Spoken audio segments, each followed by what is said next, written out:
Hi everyone.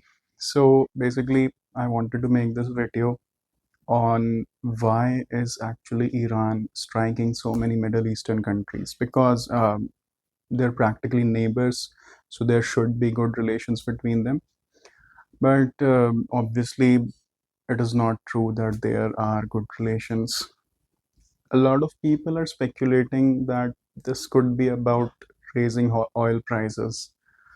A lot of people are speculating that they want to start a world war, that this is about revenge. But to understand very deeply why this is happening, we need to take a look at the history of Iran ever since 1979 and understand why all these things are happening. Because if you take a look at the history, you will understand. Okay, these are the exact reasons why Iran is striking UAE, why it is striking Saudi Arabia, why it is striking Qatar, and the rest of places. So I've prepared this video with all the details which I've found out from the web. I've prepared out some sources. So it's like a PPT which I've shown, which we'll go to in just a while. So do take a look at this and watch it, and maybe if you like this kind of stuff like geopolitics and why a specific country is taking a specific action, do like and subscribe to us. Okay, hello everyone. So hope you're doing well.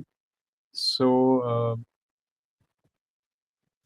just to give somebody a context, um, currently US and Israel are performing a regime change operation in Iran, and they have assassinated a lot of their top leadership, and they are actually pretty focused on the goals that they have to achieve. On the other side, Iran, there are some people who have come into leadership of its army and its people, and they are not willing to work with US and Israel. And they have started striking the Middle Eastern countries, and they have also blocked the Strait of Hormuz. So, the most common question on social media right now is, why is Iran doing this? Why are they blocking the Strait of Hormuz? Why are they attacking Saudi Arabia? Why are they attacking UAE? So for all this, we need to understand the history of Middle East, like how the events led to this point, right from 1979 when Iran was formed up to this point, what all has happened that has resulted Iran standing where it is right now. Okay. Um, so I'll try to present this with facts, like history and facts. Um, a lot of people on social media are saying that this might be like they have a lot of reasons. Some say it's to bring the prices of oil up. Some say it's to take revenge. Some all of all of the things, but I think at the end of this video, you will yourself be able to judge why Iran is doing what it is doing with all the other countries. Okay, and I'll not put in my judgment over here. Like, I'll try not to put in my judgment over here whether the actions were right or wrong. I'll try to state the facts. Okay, so Iran, friends and foe. You need to understand that Iran is a Shia majority country. Okay, and Iran wants to be at the top of the Shia Muslim world. Saudi Arabia, on the other hand, is the present leadership of the Muslim world, and it is a Sunni monarchy. Iran despises one thing the most, which I think is Sunni majority, which I have understood from these things that I was studying. So I have put in a map. The green ones are possible friends, which could have been possible friends of Iran, which is only Qatar. Bahrain was again a Shia majority country, but it didn't turn out to be in favor of Iran. Okay, and rest everybody is not in favor of Iran. They have some or the other quarrel with Iran going back to 1979. Okay, so in this specific region of Middle East, you can see that Iran is actually surrounded by enemies, and obviously, I'm not counting Israel. Okay, I'm talking about the Middle Eastern countries, Saudi Arabia, Iraq, Jordan, Qatar, Bahrain, Oman, Yemen, these countries. So, Iran actually is surrounded by enemies from all sides. Why am I calling them enemies? You will say that these are Middle Eastern countries. There have not been so many instances of quarrel between them, but let's go to the history first. So the first slide that I have is Iran and Kuwait. So what I've done is I have put in over here all the points and relationships with each country. Okay, all the countries that it has struck, which Iran has struck, I've listed them down, and let's take a look at the history between these two. I'll try to keep it as short as possible.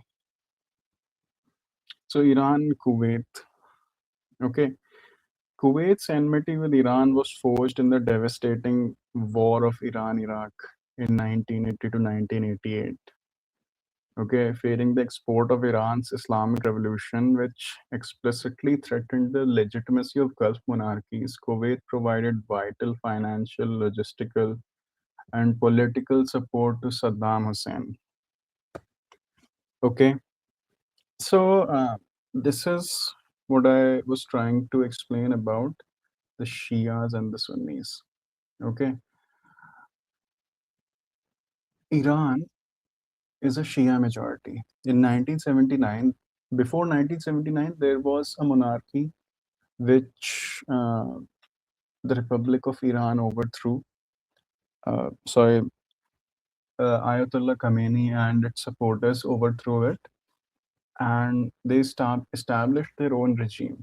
Okay, now this is a hardcore Shia majority regime, and the one thing they did not like was either monarchies or Sunni majority areas, because they have a specific like there's a conflict of ideology over there. This conflict actually resulted in insecurity with Kuwait. Okay, so Kuwait did not want the Islamic Revolution from Iran to come to it, so they took help from Iraq, Saddam Hussein. Okay, and there was an Iran-Iraq war which Kuwait actually supported. Okay, and the main reason for support was that it wanted to shield itself from the influence of Iran. That's what the region was. The reason was. Okay, so in response, Iran targeted Kuwait both internally and externally, because obviously when you're supporting Iraq in an Iran-Iraq war, Iran will know who is supporting Iraq, right? So Iran got to know that Kuwait is supporting Saddam Hussein. In response, Iran targeted Kuwait both internally and externally. Internally, Kuwait faced severe domestic instability, leading the government to revoke the citizenship of certain Shia populations and deport the prominent Al Mori family to Iran, exacerbating sectarian tensions and leading to scrutinization of the Shia community. Okay, so they took a pretty hard stance on the Shia community, which was in Kuwait. Externally, Iran launched a concerted campaign against Kuwaiti shipping. Okay, so since Kuwait has supported Iraq in Iran-Iraq war, Iran has to respond somehow, right? So what it did was it started a tanker war. What it started preventing the oil tankers because it has the Strait of Hormuz. Okay, so it stopped oil tankers in those times, 1980s, 1990s, from crossing that strait, and they were actually damaging the oil shipping from Iraq and Kuwait. So, to like the same situation which is happening now. Iran has previously also tried to block the Strait of Hormuz, and now again it has done that.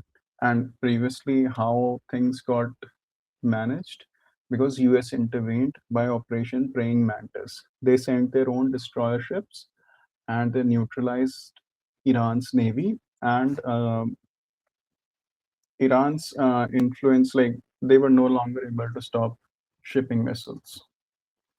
So main problem with Kuwait was that it supported Iran's enemy from the beginning. Because you see, Iran-Iraq war happened 1980 to 1988. When was Iran established? 1979.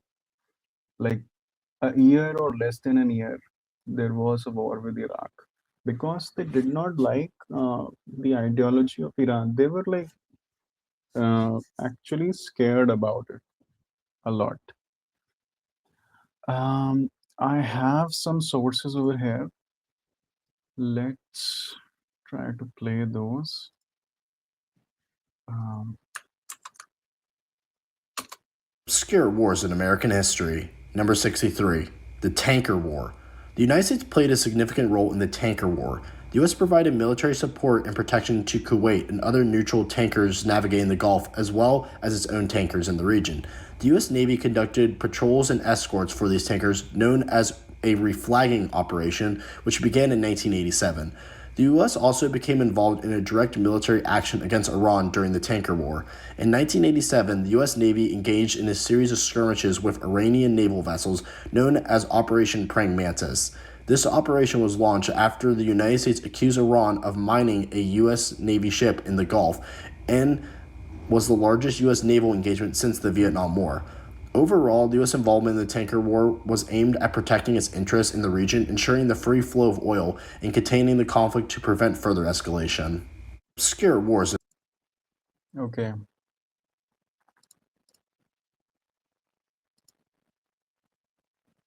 Hold on a second. All right. I have one more source. Let's take a look what Obscure this wars in one is. American history. Okay, this is the same one. Okay. So this is one country, Kuwait. Okay.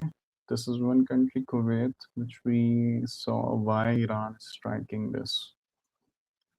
Now comes Saudi Arabia. Okay. So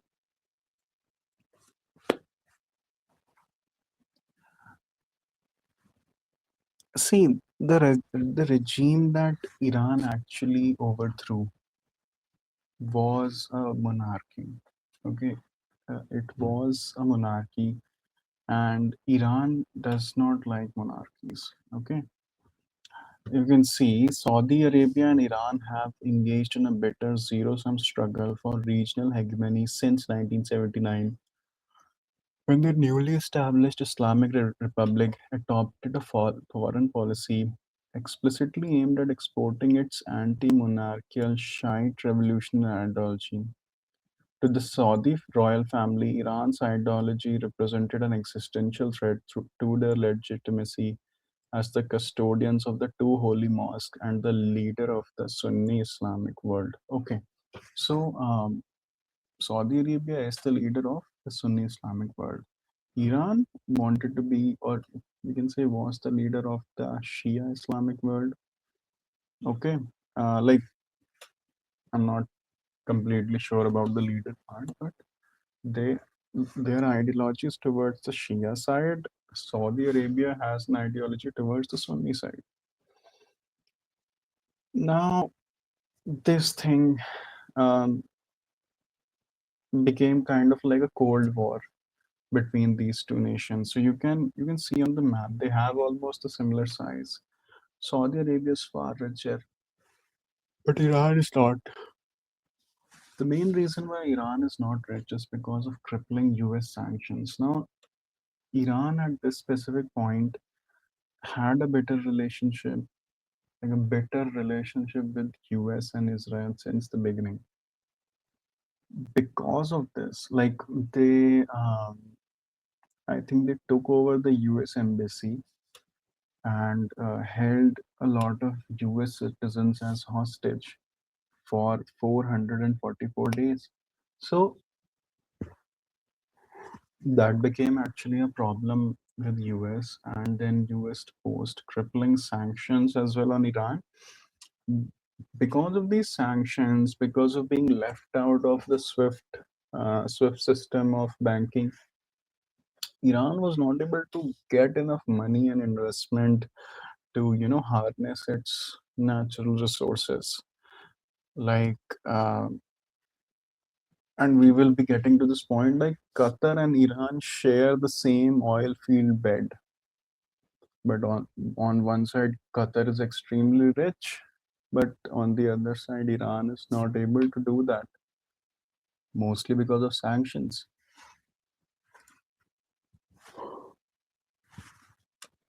So this ideological divide manifests as a sectarian Cold War, heavily exacerbated by the weakening of Arab states following the 2003 US invasion of Iraq and the 2011 Arab Spring. Iran and Saudi Arabia consistently backed opposing factions and devastating proxy conflicts across Syria, Lebanon, Iraq, and Yemen.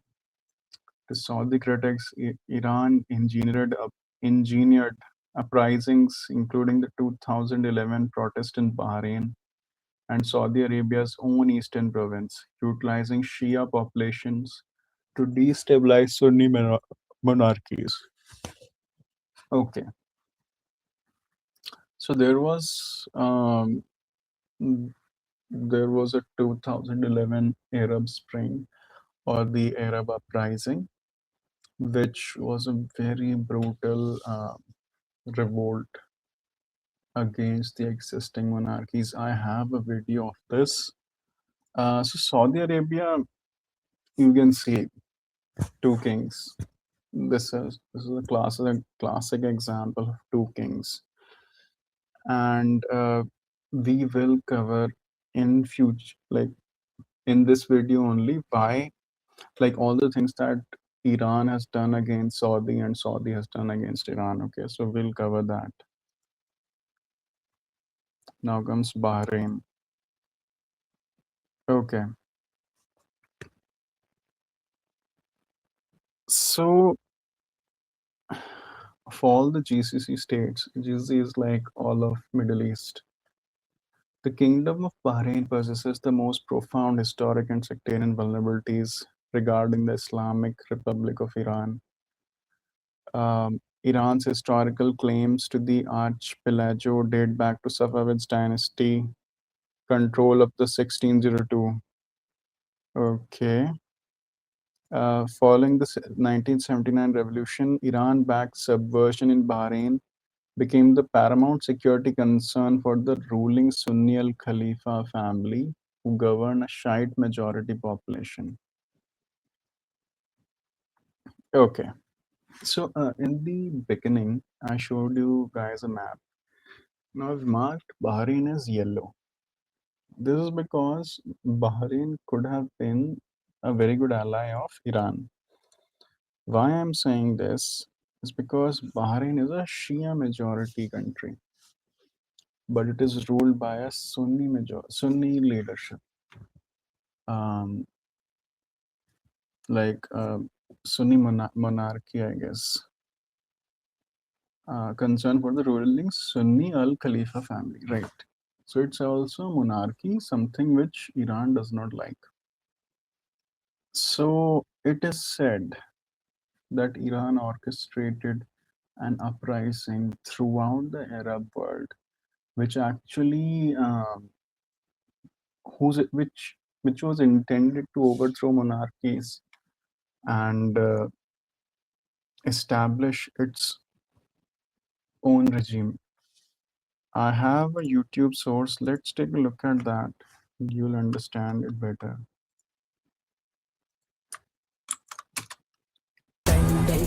यह प्रसिद्ध मंदिर छत्रपति शिवाजी महाराज ने 1666 The tiny nation of Bahrain is having its own mini revolution of sorts, and Saudi Arabia moved troops in a few days ago. This morning, troops moved into the square, fired on protesters, tear gassed. We see people running down a hill being shot at, which I assume are rubber bullets. I don't know that for sure. What is going on in Bahrain, and what is going on with the Saudis? Well, Bahrain is a fascinating petri dish for all that is happening in the Middle East. Everything from the Arab Spring, which has unleashed the Shia majority to come to the streets to occupy central parts of Manama, the capital of Bahrain.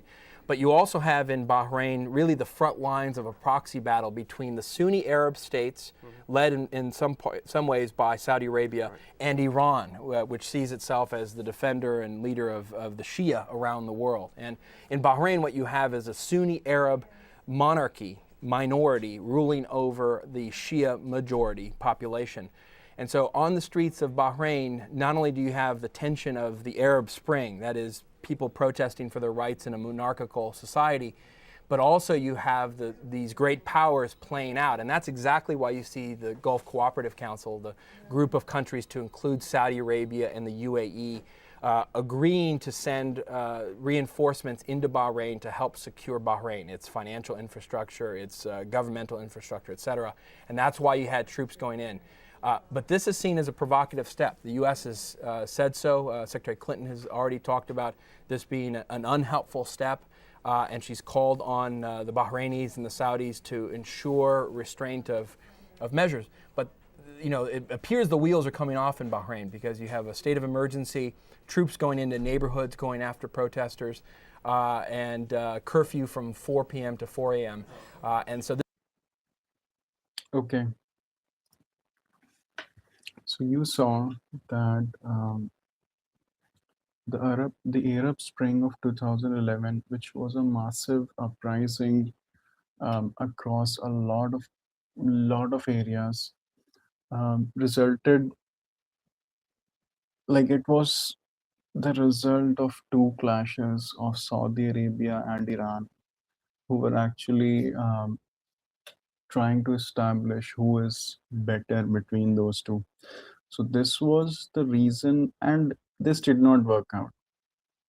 The Spring movement in Bahrain did not work out, and many places as well, the Arab Spring movement did not work out because it was ruthlessly crushed by Saudi and UAE troops, like it is written over here. It was that movement was actually crushed. In some places, there were like proxy groups created because of this, which actually further made the situation volatile in many countries, typically Syria and Iraq.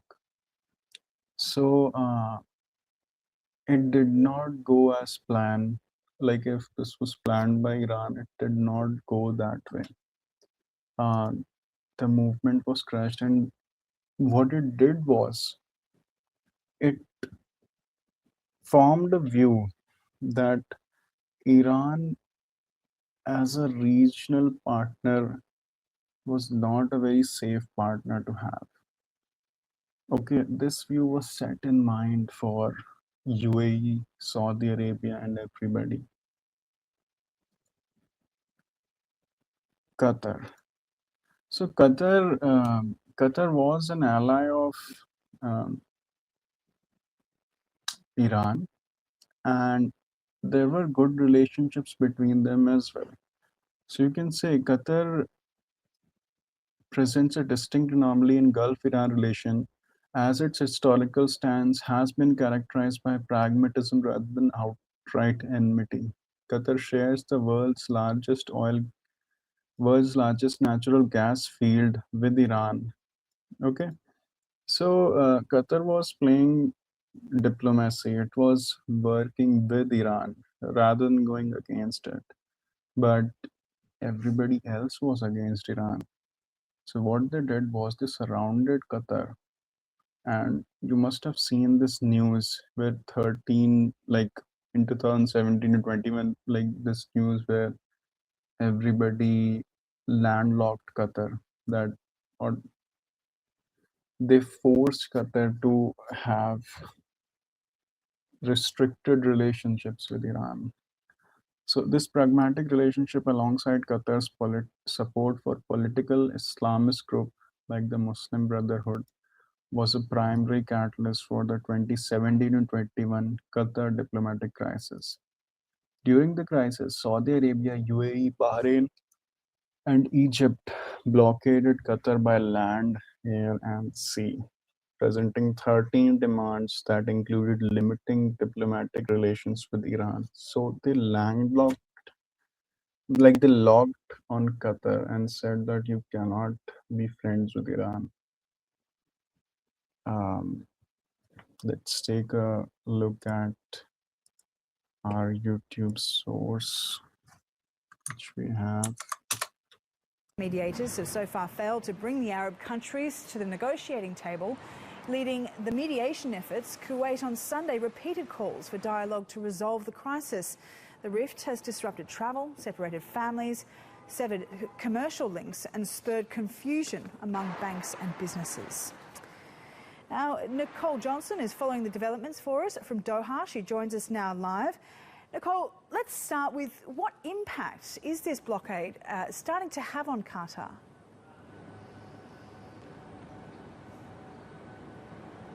As you were just saying, Qatar is under an increasingly great amount of pressure from its neighbours, Saudi Arabia, Bahrain, as well as the United Arab Emirates. As we've heard, it's essentially a blockade.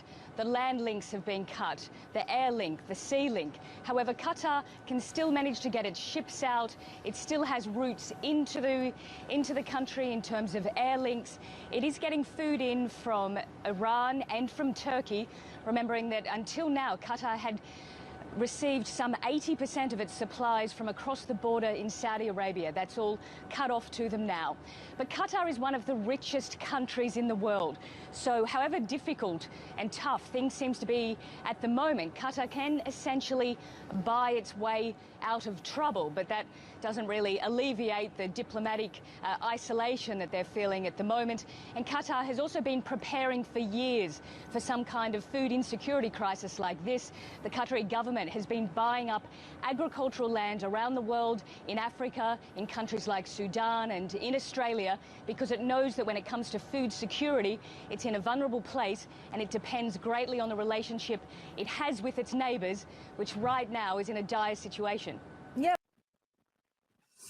Okay, so there was a time in 2017 only where Qatar was landlocked and airlocked and sea locked, and it was forced to make a choice about limiting relationships with Iran.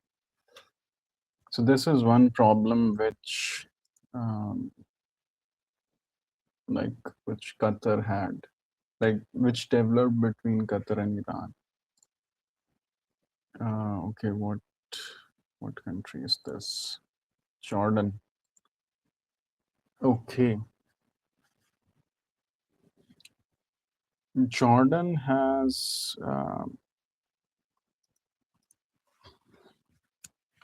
the problem with Jordan was not after 1979. Like most of the countries have problem after 1979, either because of ideology, Iran-Iraq war, okay, that isolation of Qatar, these 3 points. Now comes Jordan. Problem with Jordan was that Jordan, the king of Jordan, actually wanted to lead the Iranian army of the previous regime, Shah Reza what was his name? Pahlavi. Shah Muhammad Reza Pahlavi. He wanted to lead its army to crush the protesters. This thing was not forgiven by Ayatollah Khamenei and the revolutionary groups. Um, so this is what I'm trying to say, that Iran as a country does not forget. Okay, so many of you would be thinking that these are history facts, but no, it does not work that way. Whatever happens, that is now etched in stone. Now there will be repercussions for it.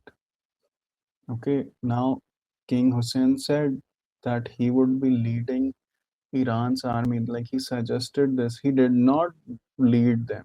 He suggested it. And Shah declined that no, we'll take care of it on our own. But things didn't go well, and the government was overthrown. And the next regime did not even take kindly to that offer. Okay, so that was a problem with Jordan. In the modern era, Jordan's views Iran's expansionism, often termed the Shiite Crescent, as a direct existential threat to its national security. This threat materialized tangibly along Jordan's northern border with Syria. As the Syrian civil war stabilized, Iranian-backed militias and the IRGC entrenched themselves in southern Syria. From this foothold, they launched a massive state-sponsored narcotics smuggling operation. Okay, so Iran had been using these had been using Syria and Iraq, like that region, as a proxy region, or a buffer region, and it was using that to send um, army and not army, you can say weapons and money to Hezbollah, and it was causing problems on the border of Jordan. Okay, um, look, let's talk about the proxies of Iran for a bit. Now, Iran is a country which does not have many friends. Like, I'm talking about the regime, not talking about 2026. I'm talking about this time, which we are discussing, where Iran has to fight a lot of regional actors. Now, whenever you are in a military conflict, the war is on your borders, okay, which creates a problem. Or let's now, a military conflict does give you some upper hand. It establishes your dominance if you're winning. But there is still a border aspect which is at play, that since the war is at your border, things can go ugly and the war can enter your country. Now the trick which Iran used was it created proxy groups and it took the war to their enemy away from its border.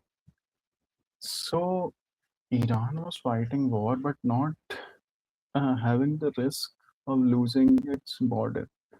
So this is like the proxy network of Iran, or the axis of resistance, which basically consists of Hamas, Hezbollah, Houthis, um,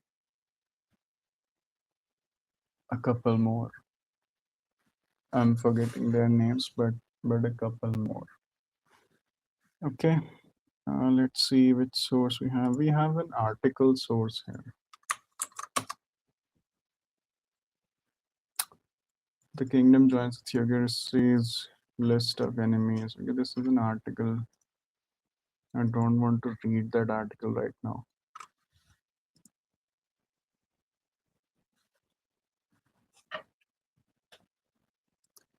Okay. So,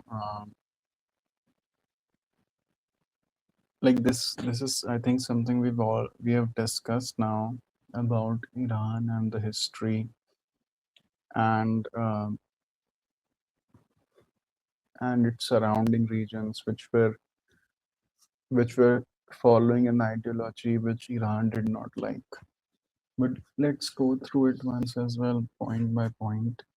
Khomeini's regime was built upon revolutionary, anti-imperialist, and explicitly anti-monarchical political theology.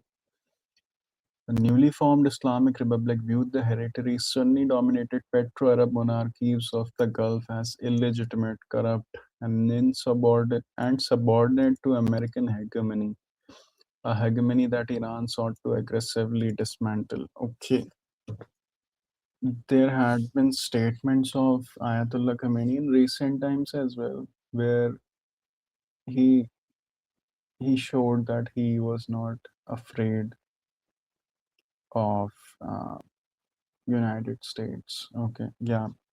So this is basically that only.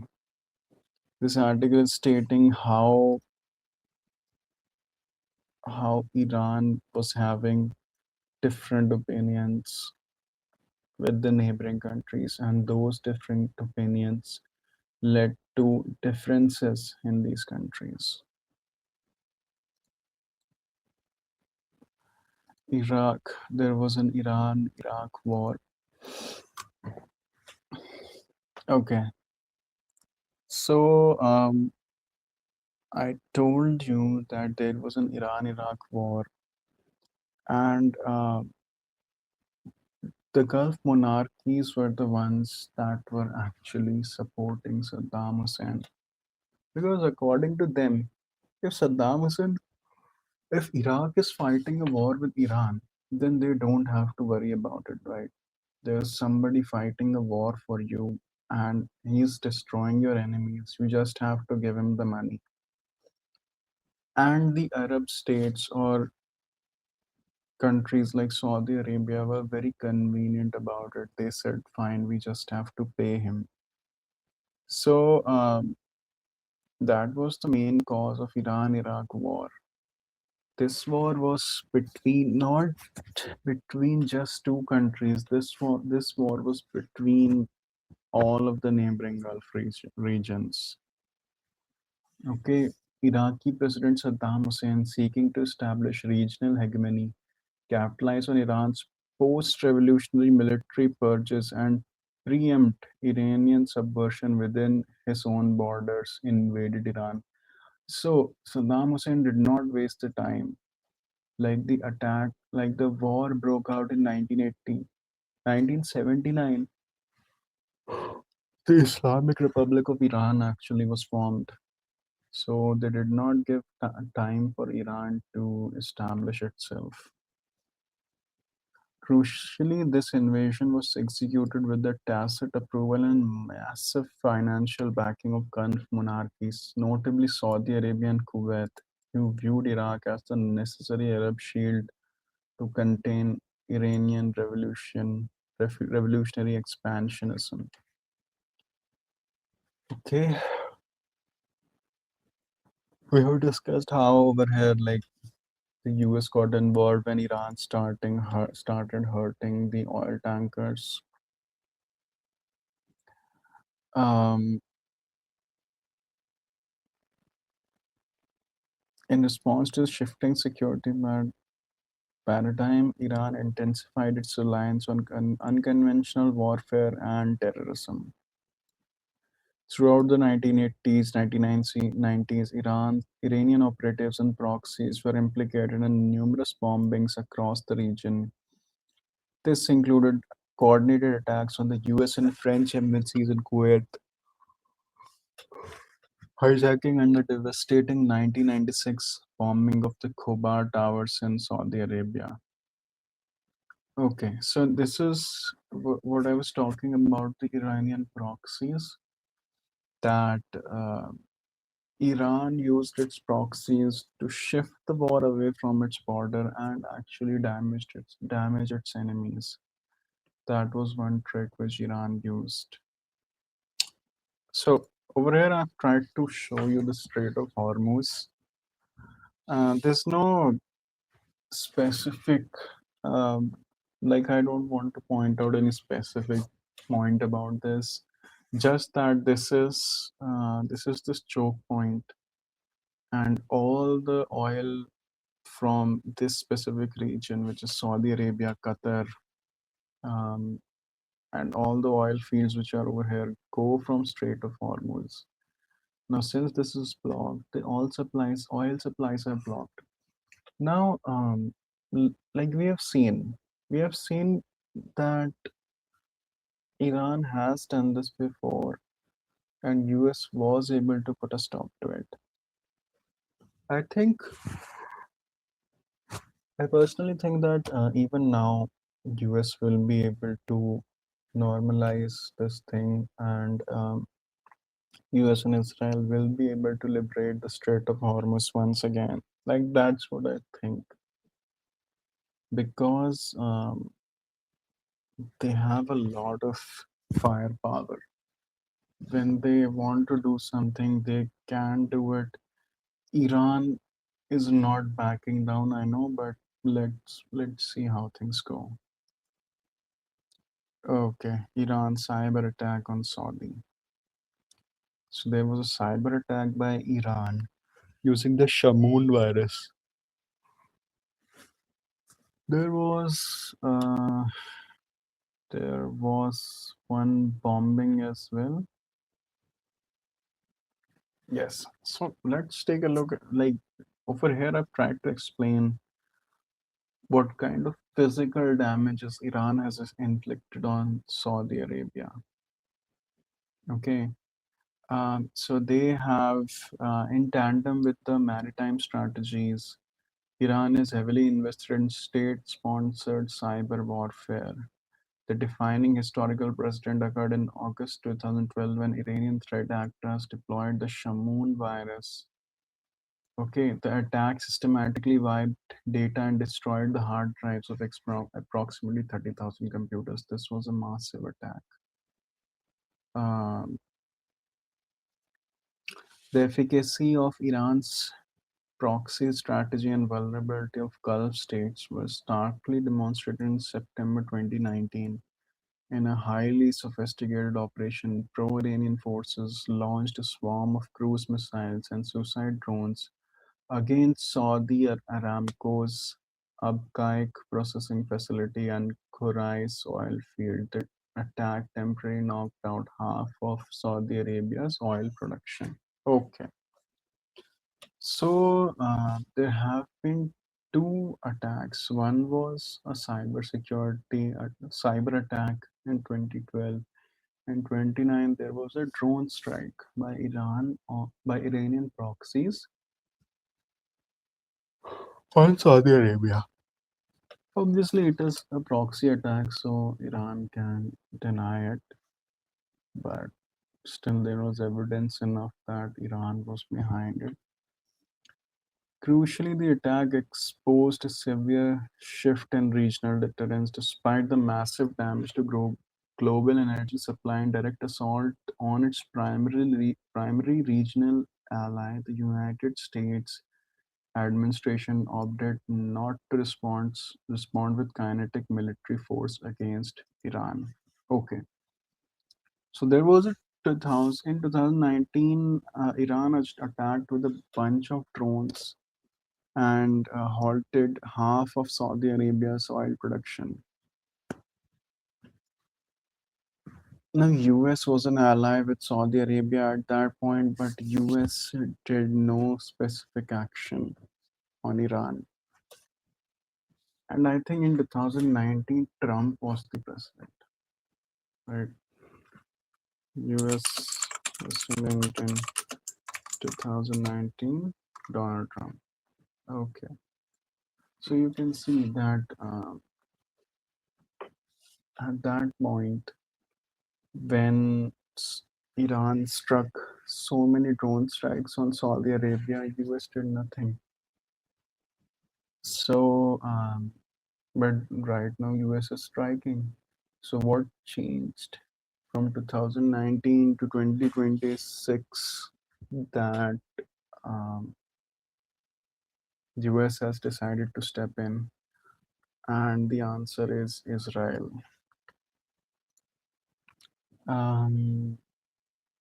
So this is the Arab uprising video. Let's come back to it. We were talking about Israel. So this is about Abraham Accords. This is the reason why UAE is getting struck by missiles so much. Okay, because in 2019 there was an attack, and the Middle East could not rely that much on US because that's what that they felt, that although we were a regional ally, but we were struck, and you did nothing. So they found a way to make the US get involved. Sorry. So as the perceived reliability of United States waned, the strategic environment was radically reshaped by the signing of Abraham Accords of 2020-21. Spearheaded by UAE and Bahrain, the normalization of diplomatic, economic, and security relations with the State of Israel was driven heavily by shared threat perception regarding Iranian hegemony. For the Gulf states, formalizing relation with Israel served two distinct purposes. It integrated the Israeli intelligence and defense into their security apparatus, and it served to bind the United States more firmly into the region by demonstrating Gulf's alignment with Washington's closest Middle Eastern ally. Now, this is a fact that US and Israel are very good allies. Like they are friends, very good friends. Now, Saudi Arabia and the Middle Eastern countries could not get the help of US, so they talked to its best friend Israel, and Israel was happy to help. And the Abraham Accords were formed. These Abraham Accords, the main purpose was security, and as it's written over here, the normalization. Um,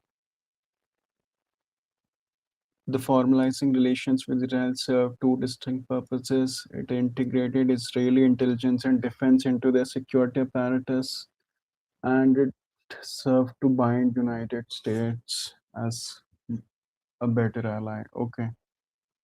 So with these, they get a better defense equipment and they get friendship of United States. This Abraham Accords led to the fall of Iran ultimately because US was now very much involved in this specific conflict, and this is why like let's see how many missiles have been launched at UAE. 196 ballistic missiles.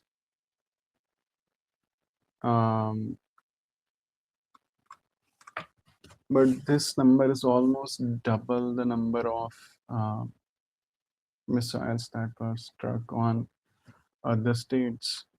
Missiles struck on Middle Eastern countries by Iran.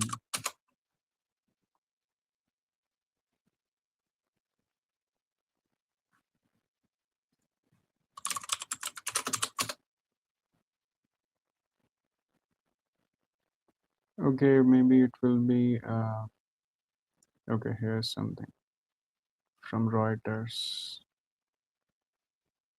UAE ballistic missiles, Bahrain 74 missiles destroyed, Qatar 101 ballistic missiles detected, and UAE is 196, more than double the amount of missiles by Qatar. Kuwait, okay, 178. Okay. When I was actually reading about all this, at that point, UAE was being struck the most. So there could be two reasons. It is close by. The other would be that UAE spearheaded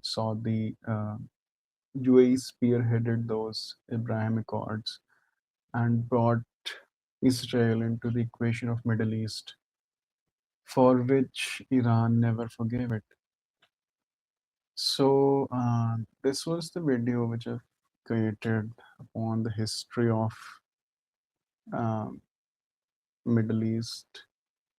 I've tried to explain its relationships with the other countries. I've tried to do research as much as possible. I could be wrong on some points. Don't want to, like, I've tried to keep this video as factful and non-biased as possible. So hope you guys like it. If you did, you can like, subscribe, and share this video. And we'll try to bring more of such history-based lesson or more research-related stuff to you. Thank you.